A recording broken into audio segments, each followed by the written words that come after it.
വണ്ടി military capable ആണെന്ന് പറഞ്ഞാൽ അപ്പം തന്നെ ശരിക്കും ആ വണ്ടിയെക്കുറിച്ച് പിന്നെ വേറൊന്നും വിസ്തരിക്കേണ്ട ആവശ്യമില്ല. അപ്പം തന്നെ നമുക്ക് മനസ്സിലാകും ആ വണ്ടിയുടെ കരുത്ത് എന്താണെന്നുള്ളത്.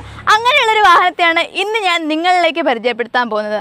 അശോക് ലെയ്ലാൻഡിൻ്റെ കരുത്തിൻ്റെ പ്രതീകമായ സ്റ്റാലിയൻ.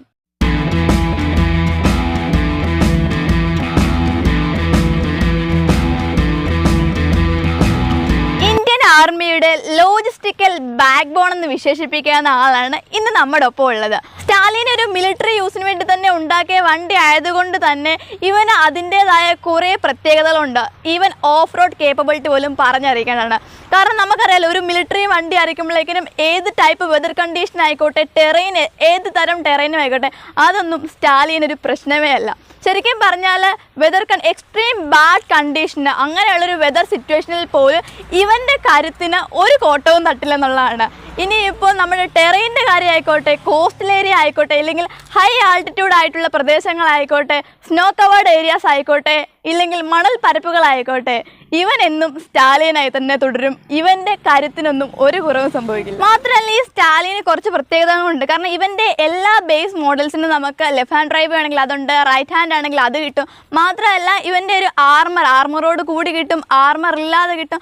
അങ്ങനെയെല്ലാം പല ടൈപ്പിൽ കൂടെ നമുക്ക് അവൈലബിൾ ആയിട്ടുണ്ട്. ഇന്ത്യൻ ആർമിക്ക് വേണ്ടിയിട്ട് നമ്മുടെ ജബൽപൂർ വെഹിക്കിൾ ഫാക്ടറിയിലാണ് സ്റ്റാലിയൻ്റെ പ്രൊഡക്ഷനും കാര്യങ്ങളും എല്ലാം. ഇതിപ്പം ഒരു മിലിറ്ററി റിട്ടയേർഡ് വണ്ടിയാണ്. ഇവൻ 2007 മോഡലാണ്. 2017 അതായത് 10 വർഷത്തെ മിലിറ്ററി ഉദ്യോഗത്തിന് ശേഷം വിരമിച്ച ഒരാളാണ് ഇന്ന് നമ്മുടെ കൂടെ ഉള്ളത്. തുടർന്ന് ഇവർ ഓപ്ഷനിൽ നമ്മുടെ കൊല്ലത്തോട്ടിങ്ങ് ലേലത്തിൽ പിടിച്ചിട്ട് കൊണ്ടുവന്ന ആളാണ്. സോ നമുക്ക് ഇവൻ്റെ കൂടുതൽ കാര്യങ്ങൾ ഡീറ്റെയിൽ ആയിട്ട് നോക്കാം. സ്റ്റാലിയൻ 4x4 ശരിക്കും ഒരു മീഡിയം ഡ്യൂട്ടി വണ്ടിയാണ്. പക്ഷേ ഇവൻ ചെയ്യുന്ന ശരിക്കും മീഡിയം തരത്തിലുള്ള പരിപാടിയൊന്നും അല്ല, മൊത്തം ഹെവിയാണ്. അതിന് വേണ്ടി തന്നെയാണ് ആൾക്ക് ഇപ്പോൾ കൊടുത്തിട്ടുള്ള ടയർ 14-20 വരുന്ന ഒരു ഹൈ പ്രൊഫൈൽ ടയറാണ്. കാരണം ഇത്രയും ഒരു ഹെവി ഡ്യൂട്ടി വണ്ടി ആയതുകൊണ്ട് തന്നെ ഇവന് ഈ ടയർ ഒട്ടും ആർഭാടം ഒന്നുമല്ല, അത്യാവശ്യം തന്നെയാണ്. ഇനി നമുക്ക് ഉള്ളിലേക്ക് നോക്കുകയാണെന്നുണ്ടെങ്കിൽ നമുക്ക് ഇവൻ്റെ ഷാസിയും കാര്യങ്ങളൊക്കെ നോക്കാം. ഞാൻ പറഞ്ഞല്ലോ, ഈ വണ്ടിയുടെ കൺസ്ട്രക്ഷൻ്റെ കാര്യത്തിൽ നമുക്ക് ഒരു വിട്ടുവീഴ്ച അവർ കൊടുത്തിട്ടില്ലെന്നുള്ളതാണ് പറയാനുള്ളത്. കാരണം ഇവൻ്റെ ഷാസിയും മൊത്തത്തിൽ ഇവൻ്റെ ബോഡിയും എല്ലാം തന്നെ പെർഫെക്റ്റ്ലി ബിൽട്ടാണ്. മാത്രമല്ല എടുത്തു വരേണ്ട വേറൊരു കാര്യം എന്ന് പറഞ്ഞാൽ, ഇവൻ്റെ ഞാൻ പറഞ്ഞല്ലോ, ഈ കൺസ്ട്രക്ഷനിലുള്ള മികവ് ഈ പുറമേ കാണുന്നത് മാത്രമല്ല, ഈവൻ നമ്മുടെ ആ ഒരു ഡ്രൈവ് ലൈൻ എടുത്ത് നോക്കുവാണെങ്കിൽ പോലും അവിടെ പോലും ആ ഒരു ഡ്രൈവ് ലൈനിൻ്റെ ആ ഒരു ഫുൾ സീരീസ് പോലും അത്രയ്ക്ക് പക്ക ആയിട്ടാണ് അവർ ബിൽഡ് ചെയ്തിട്ടുള്ളത്. ഇനി നമുക്കറിയുള്ളത് ഇവൻ്റെ സസ്പെൻഷൻ്റെ കാര്യമാണ്. അപ്പോൾ ഇത്രയും വലിയ വണ്ടിയൊക്കെ അല്ലേ, സസ്പെൻഷൻ എങ്ങനെയുണ്ടെന്നും കൂടെ അറിയണ്ടേ. അപ്പം ഇവൻ്റെ സസ്പെൻഷൻ നമുക്ക് വന്നിട്ടുള്ളത് ബോത്ത് ഫ്രണ്ട് ആൻഡ് റിയർ നമുക്ക് വന്നിട്ടുള്ള suspension semi elliptical leaf spring ആണ്, മൾട്ടി ലീഫ് സ്പ്രിംഗ് സസ്പെൻഷനാണ് നമുക്ക് വന്നിട്ടുള്ളത്. നമുക്ക് സൈഡ്സിലോട്ട് വരുവാണെന്നുണ്ടെങ്കിൽ ഫ്യൂൽ ടാങ്കിൻ്റെ അടുത്താണ് ഞാൻ ഇപ്പം നിൽക്കുന്നത്. അപ്പം നമുക്ക് സ്റ്റാലിയന് 2 ഫ്യൂൽ ടാങ്ക് ആണ് വരുന്നത്. പക്ഷേ ഇപ്പം നമ്മുടെ ഈ ഒരു വണ്ടിയുടെ ഒരു ഫ്യൂൽ ടാങ്ക് എടുത്ത് മാറ്റിയിട്ടുണ്ട്. അപ്പം തൽക്കാലം ഈ റൈറ്റ് സൈഡിൽ മാത്രം ഒരു ഫ്യൂൽ ടാങ്ക് ഇതിനുള്ളൂ. അപ്പോൾ ഇവൻ്റെ കപ്പാസിറ്റി എന്ന് പറഞ്ഞാൽ ഏകദേശം ഒരു 180 ലിറ്ററോളമാണ് ഇവൻ്റെ ഒരു ഫ്യൂൽ ടാങ്കിൻ്റെ കപ്പാസിറ്റി വരുന്നത്. ഫ്യൂൽ ടാങ്കിൻ്റെ അടുത്തായിട്ട് തന്നെ നമുക്കൊരു വാട്ടറൊക്കെ ക്യാരി ചെയ്യുന്ന ഒരു ടാങ്ക് കൂടെ വന്നിട്ടുണ്ട്. ഇതിൻ്റെ കപ്പാസിറ്റി ഏകദേശം ഒരു 60 ലിറ്ററോളം കപ്പാസിറ്റി ഈ ഒരു ടാങ്കിനും കൂടെ വരുന്നുണ്ട്. ഞാനിപ്പോൾ ഉള്ള നമ്മുടെ സ്റ്റാലിയൻ്റെ ബാക്കിൽ ഇവൻ്റെ മെയിൻ പോർഷനിലാണ്. ഒരു റിക്കവറി വണ്ടിയുടെ മെയിൻ പോർഷൻ എന്ന് പറഞ്ഞാൽ നമുക്കറിയാമല്ലോ, അതെ അവൻ്റെ വിഞ്ചിൻ്റെ അടുത്തായിട്ടാണ് നമ്മളിപ്പോൾ ഉള്ളത്. അപ്പം വിഞ്ച് ഓപ്പറേഷൻ്റെ കാര്യം പറയുകയാണെന്നുണ്ടെങ്കിൽ ഇതാണ് നമ്മുടെ മോട്ടർ വരുന്നത്. അപ്പം നമുക്ക് ഈ ഒരു മോട്ടർ ഒന്നേ ഉള്ളെങ്കിലും നമുക്ക് ഇതിൻ്റെ ഓപ്പറേഷനൊക്കെ ഓരോന്നിനും ഇൻഡിപെൻഡൻ്റ് ആയിട്ട് നമുക്ക് ചെയ്യാവുന്നതാണ്. അതിന് വേണ്ടിയിട്ടാണ് ലിവർ നമുക്ക് കൊടുത്തിട്ടുള്ളത്. ഇത് ലിവർ നമുക്ക് ഇൻഡിപെൻഡൻ്റ് ആയിട്ട് ഓരോന്നും വർക്ക് ചെയ്യിക്കുക. അതായത് ഒന്ന് വെക്കുമ്പോൾ ഒന്ന് ഇതാക്കാം, എങ്ങനെ ഇഷ്ടമുള്ള രീതിയിൽ. കാരണം പല സ്ഥലത്ത് പല സിറ്റുവേഷനിൽ പല യൂസ് ആണല്ലോ വരുന്നത്. ഇനി ഇതിൻ്റെ വിഞ്ചിൻ്റെ ആ ഒരു ഓപ്പറേഷൻ്റെ കാര്യം പറയുകയാണെങ്കിൽ എടുത്തു പറയേണ്ട കാര്യം എന്ന് പറഞ്ഞാൽ ഇവൻ്റെ ഒരു വിഞ്ചിൻ്റെ കപ്പാസിറ്റി വരുന്നത് 7.5 ടണ്ണോളമാണ്. രണ്ടിനും കൂടെ നമുക്ക് 15 ടണ്ണോളം ഭാരം വഹിക്കാനായിട്ട് നമ്മുടെ സ്റ്റാലിയന് കരുത്തുണ്ട്. മാത്രമല്ല മറ്റൊരു കാര്യം കൂടെ പറയാം.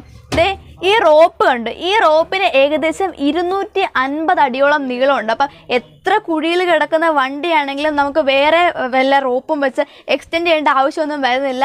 അപ്പം അത്രയ്ക്ക് മാത്രം ശരിക്കും ഒരു റിക്കവറി വണ്ടി എന്ന് പറഞ്ഞാൽ പെർഫെക്റ്റ് ആണ് ഇവൻ. പിന്നെ ഈ കാണുന്നത് നിങ്ങളിപ്പോൾ കണ്ടുകൊണ്ടിരിക്കുന്നതാണ് ഇവൻ്റെ സ്റ്റെബിലൈസർ. അപ്പം നമ്മൾ JCBക്കൊക്കെ സ്റ്റെബിലൈസർ കണ്ടിട്ടുണ്ടല്ലോ. സോ അങ്ങനെ, അതായത് എന്തെങ്കിലും ഒരു ഭാരമൊക്കെ എടുക്കുമ്പോഴേക്കിനും വണ്ടി സ്റ്റേബിളായിട്ട് നിർത്തണമല്ലോ. അപ്പോൾ ഇതാണ് അവൻ്റെ സ്റ്റെബിലൈസർ. നമ്മൾ മലയാളികൾ ജാക്കെന്നോ അങ്ങനെയൊക്കെ വിളിച്ച് പഴകിയ സാധനമാണ് ഇവൻ.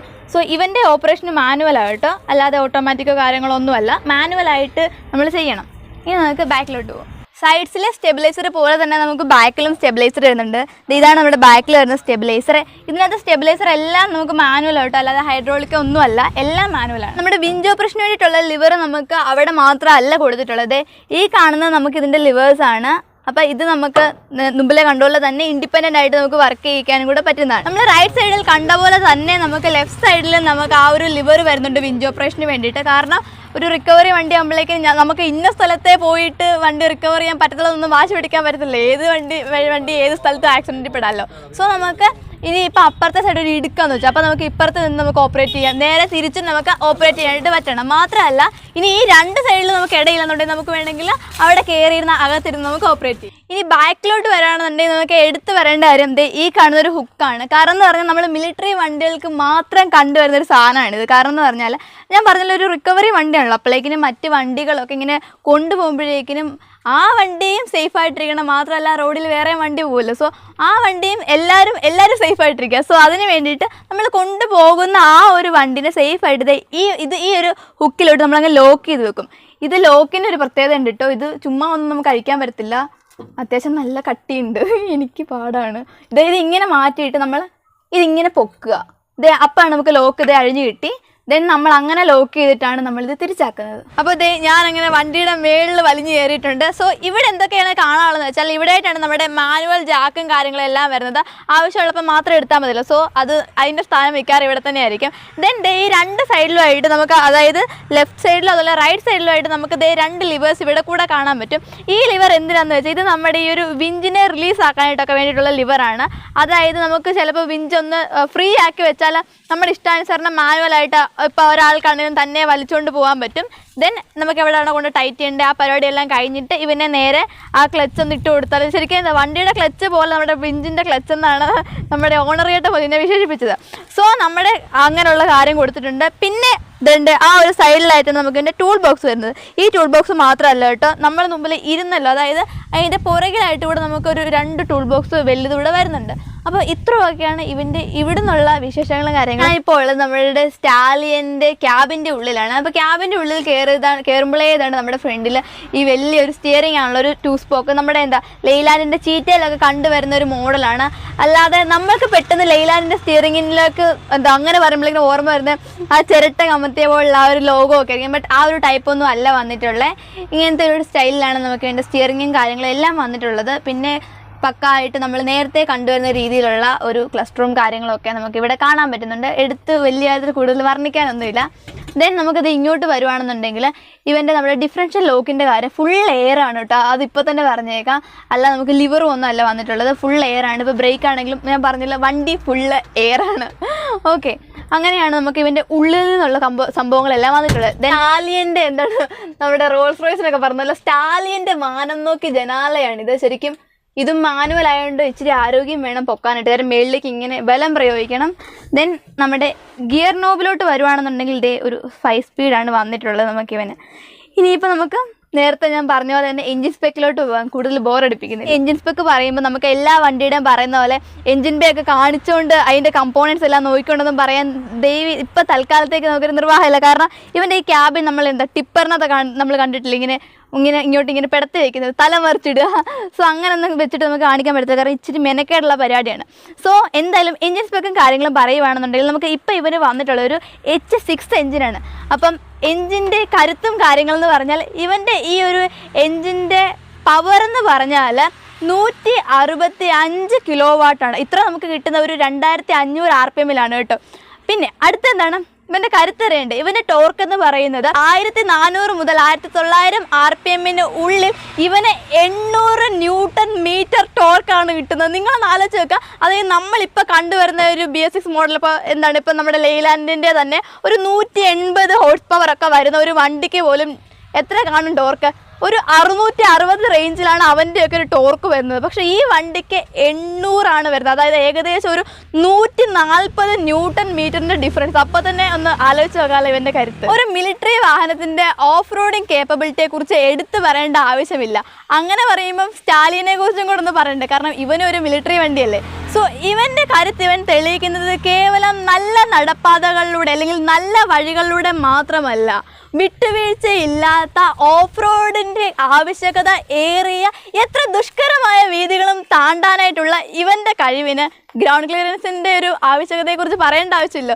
സോ നമ്മുടെ ഈ ഒരു സ്റ്റാലിയൻ്റെ ഗ്രൗണ്ട് ക്ലിയറൻസ് വരുന്നത് 350 മില്ലിമീറ്ററാണ്. ഇനി നമുക്ക് നമ്മുടെ സ്റ്റാലിയൻ്റെ ബാക്കി ഡയമെൻഷൻസും കൂടെ നോക്കാം. സോ ഫ്രണ്ടിൽ നിൽക്കുന്നുണ്ട് തന്നെ ആദ്യം തന്നെ ഇവൻ്റെ വിഡ്ത്ത് എന്ന് പറയുന്നത് 2500 മില്ലിമീറ്ററാണ്. ഇനി നമുക്ക് സൈഡ്സിലോട്ട് പോയിട്ട് ബാക്കി ഡയമെൻഷൻസ് നോക്കാം. സൈഡിലോട്ട് വരുവാണെന്നുണ്ടെങ്കിൽ നമ്മുടെ സ്റ്റാലിയൻ്റെ വീൽ ബേസ് വരുന്നത് 4500 മില്ലിമീറ്ററും ഓവറോൾ ലെങ്ത് വരുന്നത് 7425 മില്ലിമീറ്ററുമാണ്. ഈ പടുകൂറ്റൻ വണ്ടിയുടെ ഹൈറ്റ് വരുന്നത് 3110 മില്ലിമീറ്ററാണ്. ശക്തിമാൻ ട്രക്കുകളെ റീപ്ലേസ് ചെയ്തുകൊണ്ട് ഇന്ത്യൻ ആർമിയുടെ ലോജിസ്റ്റിക്കൽ ബാക്ക് ബോണായ അവരുടെ ഇടയിലേക്ക് കയറി ചെന്ന കരുത്തൻ്റെ ഇന്നത്തെ വിശേഷങ്ങൾ ഇത്രയൊക്കെയാണ്. സോ വീഡിയോ ഇഷ്ടപ്പെട്ടെങ്കിൽ ലൈക്ക് ചെയ്യാൻ മറക്കല്ല, മാത്രമല്ല ഷെയർ ചെയ്യുക, എന്തെങ്കിലും ഉണ്ടെങ്കിൽ കമൻറ്റ് ചെയ്യാൻ മടിക്കേണ്ട. മാത്രമല്ല നിങ്ങൾ നമ്മുടെ ചാനൽ ആദ്യമായിട്ട് കാണുന്ന ആളാണെങ്കിൽ സബ്സ്ക്രൈബ് ചെയ്യാൻ മറക്കല്ല. സബ്സ്ക്രൈബ് ചെയ്തിട്ട് തൊട്ടപ്പത്തൊരു കുഞ്ഞു ബെല്ലൈക്കൺ കാണാം, അതിൽ ക്ലിക്ക് ചെയ്തിട്ട് ഓള് തന്നെ അമർത്തുക. അപ്പോൾ ആയിരിക്കും ഞാൻ ഇടുന്ന ഓരോ പുതിയ വീഡിയോസിൻ്റെ നോട്ടിഫിക്കേഷൻ നിങ്ങൾക്ക് അപ്പം തന്നെ കിട്ടുള്ളൂ. സോ പുതിയൊരു കിടക്കാച്ച വീഡിയോ വരുന്നവരെ ബൈ ബൈ.